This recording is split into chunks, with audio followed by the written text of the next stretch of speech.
The smell of burning in the elevator appeared on the day when the body of a neighbor was carried out of the building. The metal inside was warm, the buttons were sticky, and the light flashed even when the elevator was turned off.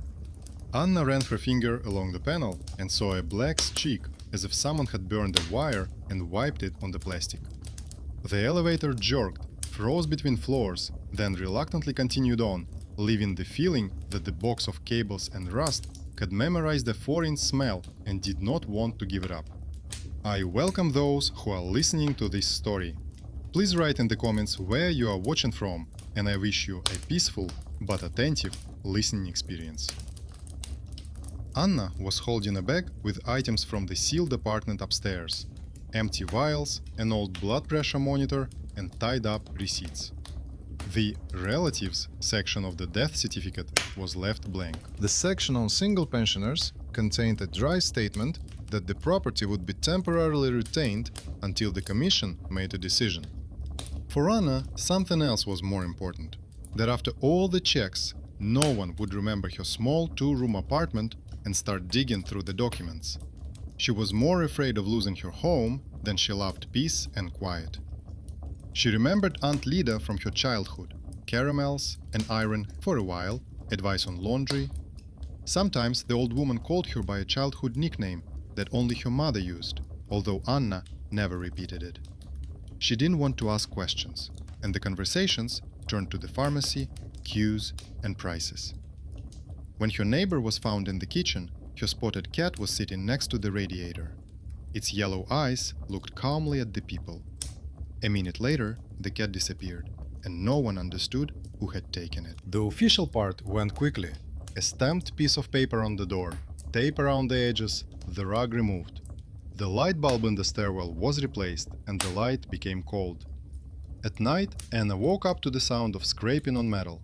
The sound was not coming from her apartment. Claws were carefully running along the metal of Aunt Lida's door. A few short movements, a pause, another series. The cat scratched in exactly the same way when it asked to be let in. Anna lay there listening until everything quieted down, then went to the kitchen. Her own striped cat was sitting on the table, staring out the dark window. The fur on its back was bristling, its tail was fluffed up. Anna turned off the light. There were cars in the yard, and a dark spot near the trash can that looked like a curled-up animal. A small piece of wax crunched under her bare foot. It was left over from a church candle. Anna didn't burn candles at home.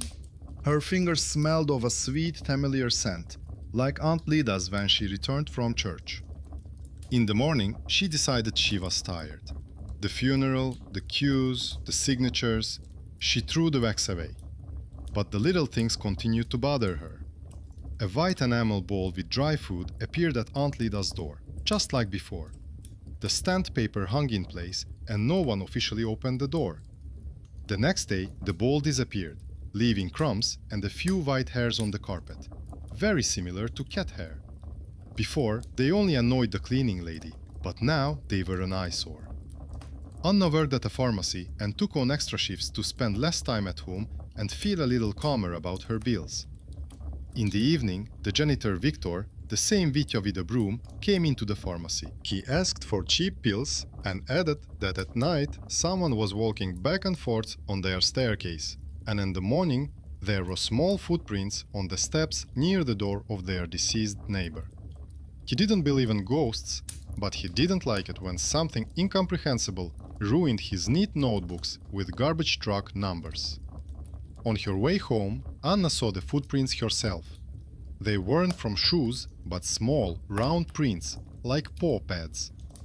The footprints stretched along the dusty staircase and ended at Aunt Lida's door.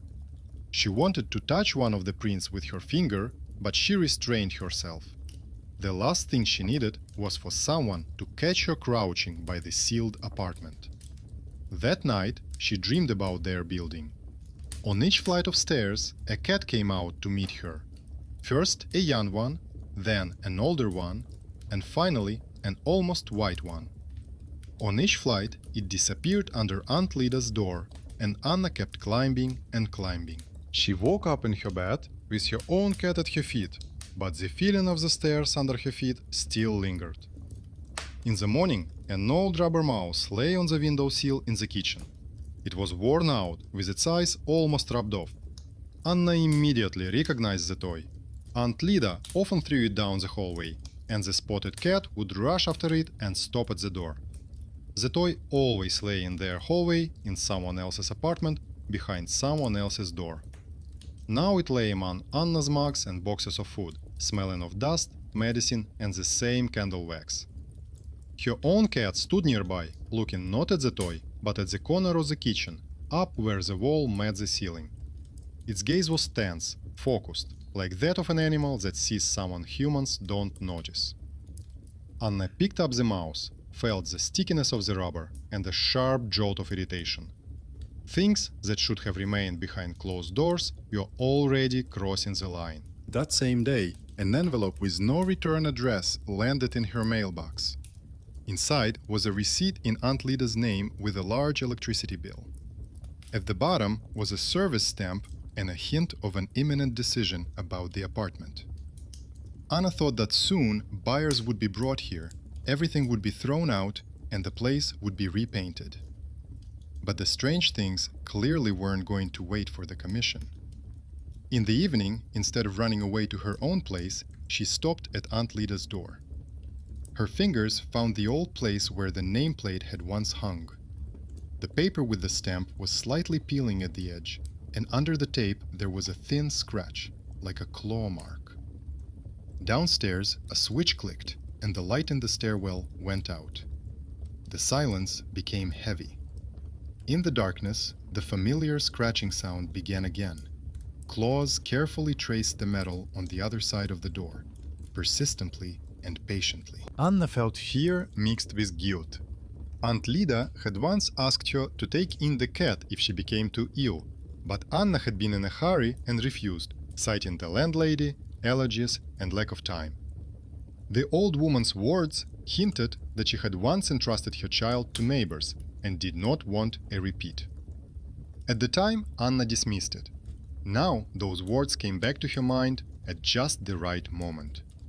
She realized that if she went back to her quiet two-room apartment and pretended not to hear anything, the grinding would not go away. The toys and wax drops would move closer and closer until the line between her life and someone else's was completely erased. In her pocket, she found the key to the sealed apartment, which she had not returned after helping to sort through the documents. A draft stirred the paper with the seal. The grinding sound died down, as if the people on the other side had also frozen. Anna lifted the edge of the tape, peeled it off, and felt the cold metal under her palm. She inserted the key into the lock. The mechanism clicked dully, as if waking up after a long pause. For a few seconds, the stairwell became so quiet that she could hear a car passing somewhere in the distance. Anna took a breath, gathered her fear, irritation, and late concern into one point, and pulled open the door to the apartment, which, according to the documents, should have been filled with dusty air and unwanted furniture long ago.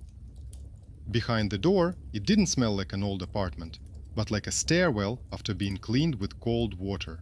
Only this smell was mixed with a lingering trace of medicine and that same wax that makes your fingers go numb. The air was cool but not musty, as if the window had been opened briefly just recently. Anna took a step inside and immediately saw a thin trail of sand and dirt on the floor, like it was from small paws. The tracks started at the door and went deeper into the apartment, toward the kitchen and the room. The stamp lay crumpled on the floor, the tape curled into a gray ribbon. On the table in the hallway stood the same enamel bowl. There was no food in it, only a few dark crumbs, as if someone had recently finished eating the leftovers. Next to it lay a piece of gray felt with a dent in it, like the imprint of a cat's body. Anna knew this rug. Aunt Lida had once told her that cats like to sleep where they can be accidentally kicked, because it's more peaceful that way. They can hear that people are nearby. The kitchen was cleaner than it should have been after a sudden death. An oilcloth lay neatly on the table, and an empty pot stood on the stove, dry inside. In the sink was a cup with a rim from old tea and a stain on the wall, but no smell. But under the radiator, Anna found a familiar lump of foil crumpled into a ball, which Aunt Lida used to play with the cat when it could no longer run far. The ball was not in the corner, but in the middle of the floor, as if someone had recently pushed it with their paw. The most unpleasant thing was in the room. The bed was made, the cover was pulled tight, and the pillow was neatly pressed against the back. Quiet snow was falling on the TV, small white ripples, even though the outlet was turned off. The screen reflected a window, in which the dim corridor of the entrance hall was reflected instead of the courtyard. For a second, Anna thought she saw someone walk down the corridor, but when she sat closer, only her own shadow and the square of the window remained in the ripples. There were glasses on the nightstand, next to a stack of receipts. Anna sorted through them, more to occupy her hands than for the information. On top were fresh papers with dates, below were old ones, neatly paid. Between them was a slip from the nearest pet store. Dry food, litter, a mouse-shaped toy. The date on the receipt was very recent, almost coinciding with the day when Aunt Lida had fallen ill. The buyer column contained a long card number, but no name. Opposite the name of the food, someone had put a small cross with a pen, as a note, to repeat. Anna put the receipt in her pocket, not really knowing why. She felt more and more that this apartment didn't think it was empty. At first, she thought the night would be the scariest, but the real hardship came during the day, when she had to go to work, stamp things, smile at customers, and at the same time remember to keep an eye on someone else's space. She came up with the simplest way to check what was going on. She took an old phone that was lying idle in her drawer, deleted as much as possible, and set it to record video. She didn't put the phone in Aunt Lida's apartment, but in her hallway, opposite her neighbor's front door. The lens captured the stairwell, the door with the broken seal, and a piece of the railing. The battery should have lasted through the night. This step was a decision that exacerbated everything. Before that, the oddities were like a pattern on the wallpaper, unpleasant but tolerable. With the camera, they turned into evidence. Anna knew that if she saw an empty hallway later, she would have to admit her nervousness. And if she saw anything at all, she would no longer be able to hide behind fatigue and blame it all on drafts. The night passed fitfully. Anna woke up to noises that seemed to have increased, but she never dared to go out into the corridor. Her cat jumped off the bed several times, walked to the door, sat down, and looked intently into the crack under it, but did not hiss or growl, as if there was someone familiar yet unfamiliar on the other side. Towards morning, Anna fell into a deep, dreamless sleep. The first thing she did in the morning was check her phone. Her memory lasted for about half the night, then the file broke off. On the screen was a dim stairwell, Aunt Lida's door, and the yellow circle of a light bulb. At first, nothing. Slight fluctuations in the light, shadows from the floor window. Then, the feet of the janitor, Victor, entered the frame. He climbed the stairs, looked at the paper on the door, stood as if listening, and left. Then, the image froze, like a photograph. About halfway through the recording, the lamp above the door flickered slightly, and the light became uneven. A blurry gray silhouette appeared at the very bottom of the frame, as if a mustache and a wet nose had peered into the lens for a second. The silhouette did not approach the door, but walked along the railing toward the side where the camera did not capture it. A few seconds later, a shadow, very similar to a cat's, flashed near Aunt Lida's doorstep. It did not move its paws, but simply shifted a couple of centimeters, as if someone were carrying it, although there was no human figure nearby. At the end of the recording, the light flickered and went out. At the same moment, there was a short sound, like a faint scratching on metal. Then everything cut off. The file seemed to have been cut off with scissors. The phone showed no errors. The recording just ended too abruptly. Anna rewound the moment with the silhouette near the camera several times. She tried to freeze the frame, but the animal's face was blurred. Only the whiskers stretched forward and the spot similar to the spot around Aunt Lida's cat's eye. Anna could recognize her cat among 1,000, but this one was different. Denser, heavier, more confident. As if someone had come to check if the entrance and doors were in place. The day dragged on at the pharmacy. People complained about their blood pressure, headaches, prices. Anna responded as usual, picking out pills and listening to stories. One man said that after his dog died, he could still hear its claws clicking in the hallway for a long time until he took the ball and collar to the shelter. She noted this detail to herself, like a small hand on someone else's clock. In the notebook where she sometimes wrote down the necessary medications, she jotted down a short list of what she had seen at Aunt Lida's. A rubber mouse, candle legs, a receipt from the store, a ball, food crumbs, traces at the door, someone else's cat on the record. After work, the janitor was waiting for her at the entrance. Victor shifted from foot to foot, holding a crumpled piece of paper in his hands. He said that yesterday he had seen a cat on the stairs, sitting in front of the door of a deceased neighbor, and behaving as if it were waiting for her to open it. She felt uneasy and knocked, even though he knew there could be no one there. In response, he heard a faint sound on the metal, like a rough tongue licking the door. He added that in the morning he found a small drop of wax by the elevator. Anna realized that this was the first time someone else had described the same details that she was trying to dismiss as coincidence. An old story came up in conversation. A long time ago, Aunt Lida had a son who disappeared in his teens, got involved with some kind of gang, and then seemed to have left. Some neighbors said he had died, others said he was in prison somewhere, and still others believed it was all fiction. Aunt Lida herself almost never mentioned him. Only once, when she asked Anna to take in a cat, did she say that she would never leave a living creature all alone again. This phrase, which popped up from her memory, became the first big piece in the puzzle. It felt like Aunt Lida was now trying to do the opposite. Not to leave the cat alone, but also not to abandon people. She just did it with the means she had left.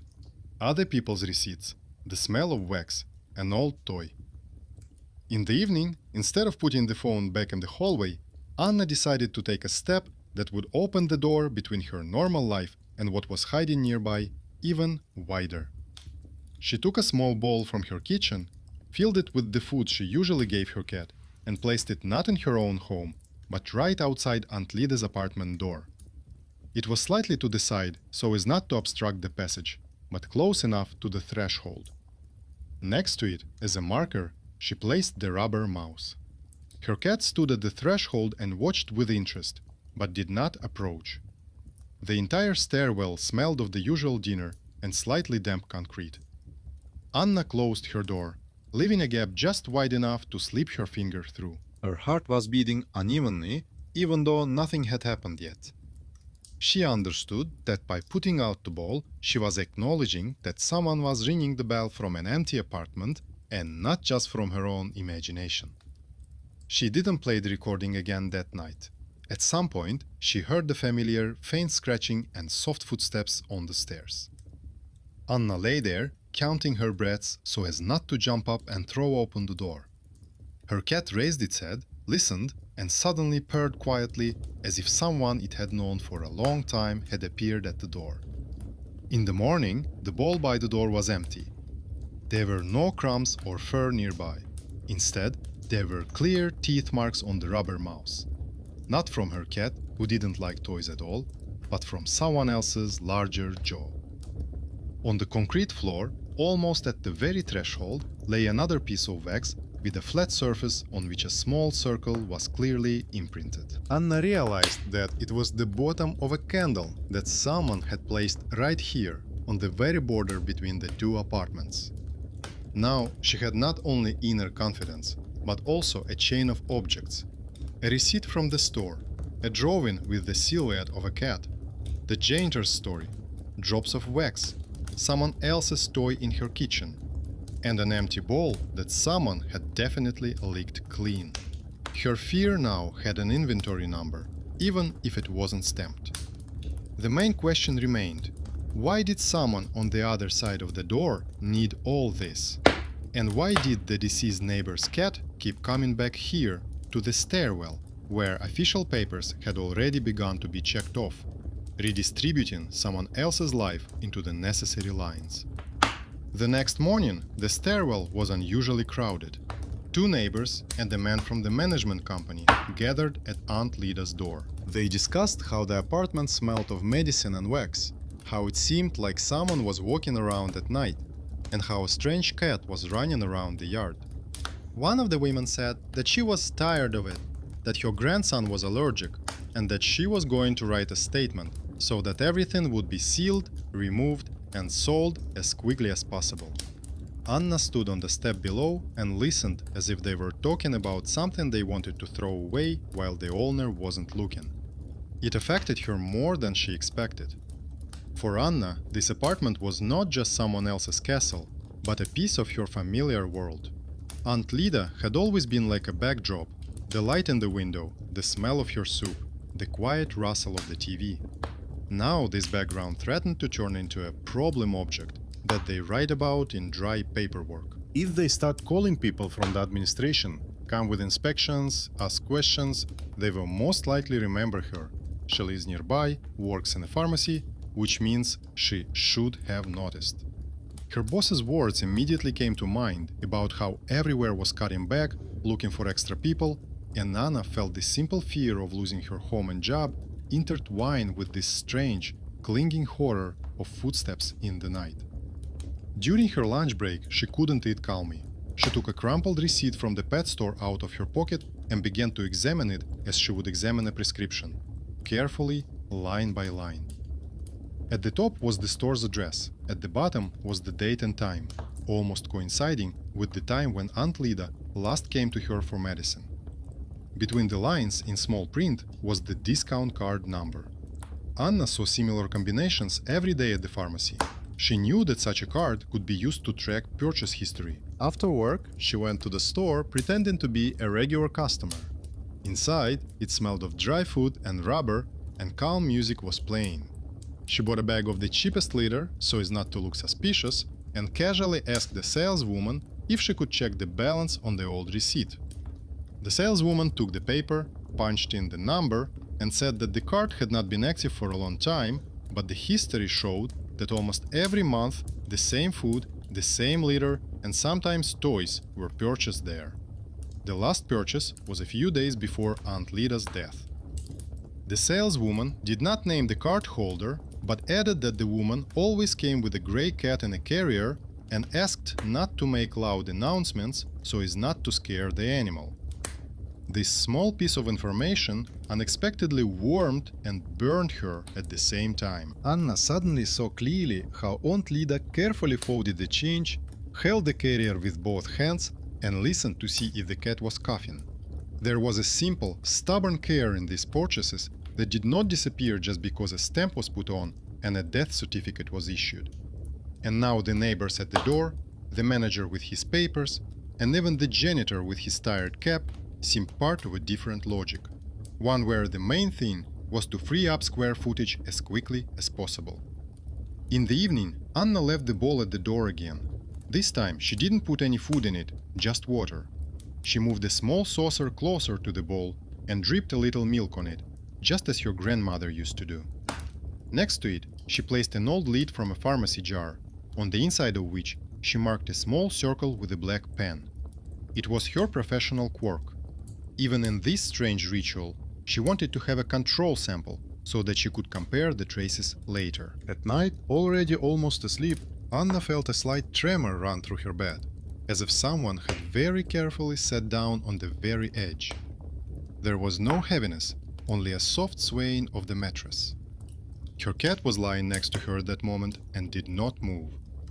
Anna didn't open her eyes, keeping her breathing steady.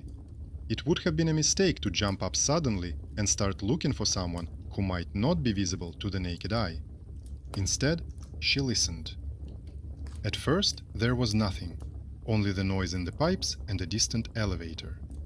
Then, somewhere above her head, there was a quiet, crackling sound, as if a wick had caught fire, and the smell of wax immediately became thicker in the air. In the morning, the bowl of water was half empty, and the milk on the saucer had disappeared. A thin arc, like the mark of a cat's tongue, was imprinted on the lid of the jar, with small nicks visible around the edge, as if from a rough surface. Next to it, on the floor, lay another piece of wax, but now it was shaped not just like a drop, but like a slightly elongated cylinder with a dented side, as if a candle had been dropped and then someone had picked it up, leaving a mark. Anna picked up the wax drop and placed it next to the others she had already collected in a small box. She was surprised at how carefully she had begun to treat this strange material evidence. In her life, everything had always been decided by paperwork, prescriptions, medical records, lease agreements, duty rosters. Now another set of documents had been added to them, invisible to the management company, but very clear to her. Teeth marks, tongue prints, the shape of the drops. At lunchtime, Victor came to see her. He fiddled with his cap for a long time, then asked her to sell him not pills, but a simple, inexpensive flashlight. He said that it was noisy in the basement at night, and he decided to check the pipes. Anna, with all her pharmacy instincts, sensed that it wasn't about the pipes. She gave him the flashlight along with her old flash drive and briefly explained how to insert it into the intercom panel to view the logs. She had once been taught this trick by a communications technician who came to change the wiring. At the time, she had remembered it more out of curiosity than necessity. Now it had suddenly become her secret weapon. An ordinary girl from a pharmacy knew how to work with what everyone else considered incomprehensible technology. In the evening, Victor brought the flash drive back. He didn't really understand what he had done, he just followed her instructions. The flash drive contained a file with the intercom logs, a long list of numbers, times, and codes. At home, Anna sat down at her old laptop, opened a spreadsheet, and began to arrange the rows. Most of the entries were standard: children in the morning, couriers in the afternoon, residents in the evening. But between midnight and dawn, at the same minutes, several nights in a row, a strange set of characters appeared, where instead of the apartment number, there was zeros, and instead of the code, there was the same short combination that could never be typed with fingers. Very smooth. Too correct. It was as if someone was passing through the intercom without touching the buttons. These recordings coincided with the time when Anna heard scratching at the door and when the silhouette of a cat appeared on the phone recording. She carefully ran her finger along the line, as she used to do with pharmacy magazines when trying to find a mistake in the report. There was a mistake here too, but of a different kind. In the intercom system, it is impossible for a dead person and a non-existent cat to leave the building. While Anna was sitting over the table, her cat suddenly got up, jumped off the chair, and walked confidently to the front door. There she stopped and, without hissing or meowing, stretched her neck as if sniffing someone through the thickness of the metal. The fur on her back did not stand on end. She looked more attentive than frightened. Then the cat briefly poked her nose at the very bottom of the door, where there was a barely noticeable mark on the metal from an old wreath that Aunt Lida had once hung there for the holidays. Anna realized that the scariest thing here was not that a ghost was walking around the stairwell. The real fear was that this ghost, if you could call it that, behaved like a living being. It walked its usual routes, looked for its door, fed where it was used to, and perhaps did not understand that the world around it had long since rearranged everything into different lines and apartments. In this picture, the cat was not the bearer of horror, but a small conduit for something alien that could not simply disappear at the behest of the management company. She made another list, but this time not on paper, but in her head. If Aunt Lida was afraid to leave someone alone, then perhaps the strange cat was looking not only for its old owner, but also for a new person to whom it could transfer this connection. And it was Anna who turned out to be the one who did not turn away or dismiss it, who began to collect evidence instead of sticking on new seals. So fear gradually turned into a task. When she thought about it, the stairwell ceased to be just a place where everything rustles and smells like wax, and became a small system where the living and the dead cling to each other through familiar roots, store receipts, and sober decisions on which other people's animals and other people's squares depend. And what she chose to do next would determine whether this system would remain an invisible crack or burst with a bang, from which both the residents and the cats would take a long time to recover. By evening, a notice had been posted in the stairwell announcing that Aunt Lida's apartment would be shown to potential buyers the following week. In small print at the bottom, it said that the premises would be cleaned, unnecessary lines would be disconnected, and an inspection would be carried out. Anna read these lines and felt strange, as if someone's life had been officially equated with old wiring and unnecessary furniture. Near the ads, people were discussing that the cat should be caught before it causes any trouble, and suggested calling the authorities. Someone said that in such cases, everything is decided quickly, and the main thing is not to interfere. She wanted to intervene, but she was afraid because this desire was stronger than her usual cautious "I'd better not stick my neck out." She understood that any unnecessary movement could lead to trouble. The authorities were quick to find someone to blame, and the pharmacy management did not like it when employees stuck their noses into other people's business. But the thought that the cat would simply be caught in a bag and taken away overcame her fear. Inside, it felt the same as at night, when a wave from an invisible weight rolled over the bed. It was impossible to pretend that nothing had happened.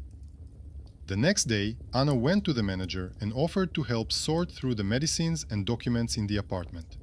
She explained that it would be easier to immediately select what could not be thrown away than to write requests to hospitals and clinics later.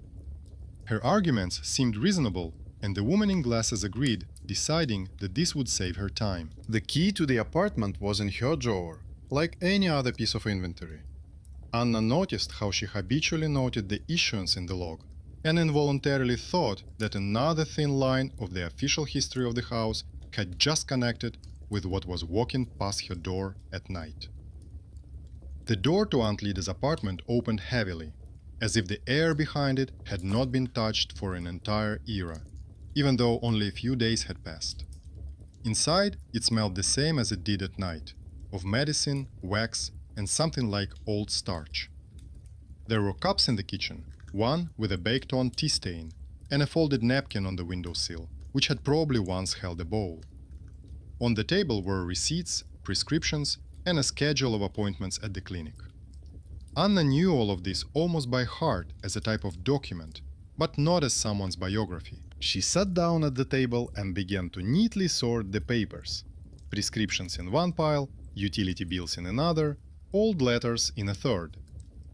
Among the water and electricity bills, she found an old rental agreement, printed in faded letters. In one corner was Aunt Lida's surname, in the other was the name of the person she had once vouched for. That person's surname was the same as her own grandmother's maiden name. Anna stared at the lines for a long time until she figured out what she had only vaguely guessed before.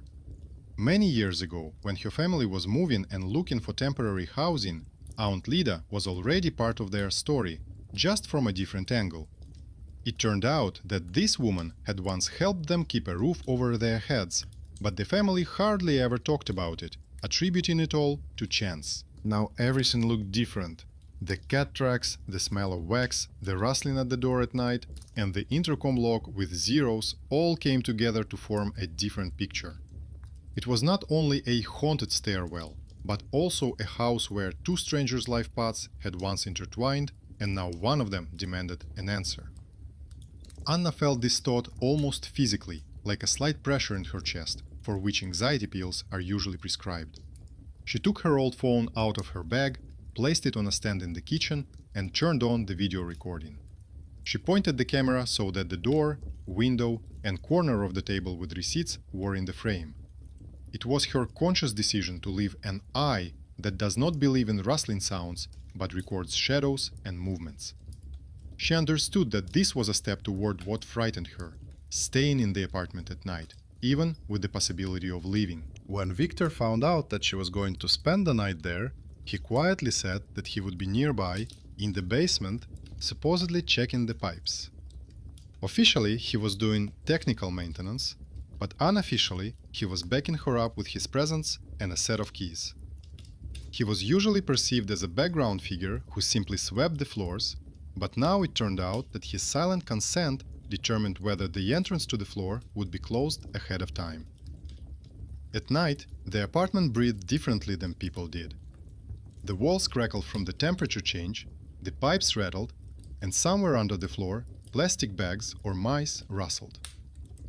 Anna sat on a stool in the hallway so she could see both doors, the front door and the one leading to Aunt Lida's room. She turned off the light on purpose, leaving only a dim rectangle from the kitchen window. The phone on the table continued to record, its little eye blinking like a barely noticeable dot. At first, nothing happened. Then another sound interrupted the familiar rustling, a light scraping on metal, as if claws were running along the bottom edge of the door. It was the same sound that had previously made Anna freeze in her apartment, only now it was very close. Quick footsteps rustled clearly across the linoleum. A cat's shadow flashed in the doorway, without the usual thick fur and distinct stripes, more like a dark spot that filled the space between the floor and the air. It paused, as if listening, and then quickly slipped toward the kitchen. Anna did not get up immediately. She felt light jolts on the parquet floor, as if someone were jumping on a chair, then on the windowsill. A faint sound came from the kitchen, like the striking of a match, and a moment later, the familiar smell of wax became much stronger. It was so intense that it almost drowned out the pharmacy notes. The air became thicker, like in a small room where a candle had been lit and the window had been forgotten to be opened. At that moment, she realized that she was no longer afraid of the cat itself, or even of the possible figure near the window. She was frightened by the thought that if she ran away now, this whole strange tangle of logs, receipts, old contracts, and nighttime footsteps would be tied up with another seal, an official, indifferent one. So she quietly got up and went to the kitchen. The phone was still on the table, flashing a dot. A shot candle was smoldering on the windowsill, standing on an upside-down jar lid. A cat sat nearby, the same gray one, but it didn't look like a ghost. It looked very alive. Its fur was matted with dust. Its whiskers moved. Its eyes were half closed. At the sight of Anna, it did not dart away, but only blinked slowly, as contented animals do. There was a postcard on the table among the receipts. It had obviously fallen out of the folder that Anna had been sorting through during the day, but for some reason it ended up on top.